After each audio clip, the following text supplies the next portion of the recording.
Marami tuloy ang nagtatanong kung makaka-attend nga ba ng ABS-CBN Ball 2023 si Paolo Avellino.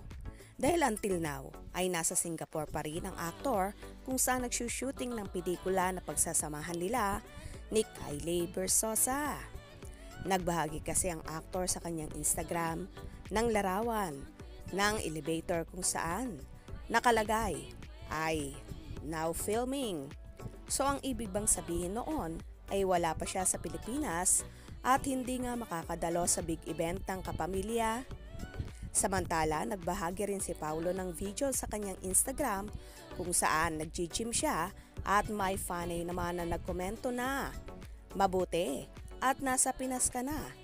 At nagtanong din ito sa aktor kung a-attend ba ng ABS-CBN Ball kung saan wala namang natanggap na sagot mula sa aktor.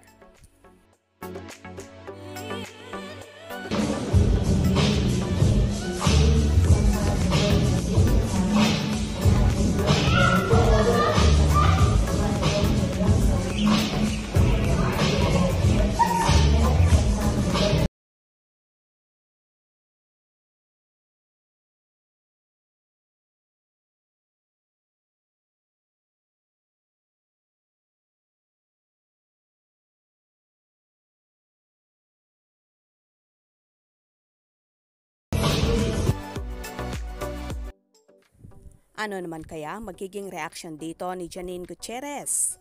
For sure, malulungkot ang dalaga sakaling wala talaga at hindi makaka-attend sa ball ang aktor.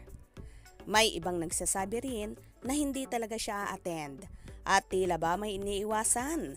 Sino kaya yon?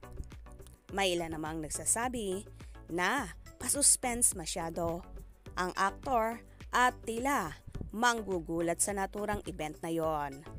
May mga mahadera marites naman na sinasabing kapag hindi daw dumalo ang actor sa event na yon ay patotoo lang daw ito na talagang wala ng relasyon at nagkakamalabuan na ang paunin.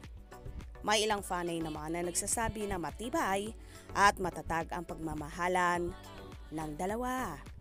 Anyway, marami naman sa kanilang taghanga ang nababahala at nangangamba kung saan medyo naiinis at nalilito na rin sila dahil sa dami ng lumalabas na chismis ay hindi na raw nila malaman kung ano ba talaga ang totoo. May ilan ding usisera na nagsasabi gusto lang nila ay maging pribado at patago ang kanilang relasyon para wala na makisawsaw pang mga chismosa. So kayo ba, naguguluhan na rin? Magkakaalaman na nga ba talaga sa event na ito kung magpapakita or hindi si Paolo? Si Janine, paniguradong present yon dahil first time niyang dadalo sa event ng kapamilya. Kaya for sure pinaghandaan niya ito ng bonggang-bongga. Ano kaya sa palagay niyo? Kayo na ang bahalang humusga at see you sa ABS-CBN Ball. Kaya naman tumutok at huwag na huwag bibitiw sa mga maiinit na kaganapan, especially sa paunin at dates. Mga ka-scoop, anong inyong magiging reaction sa bidyong ito? Comment below.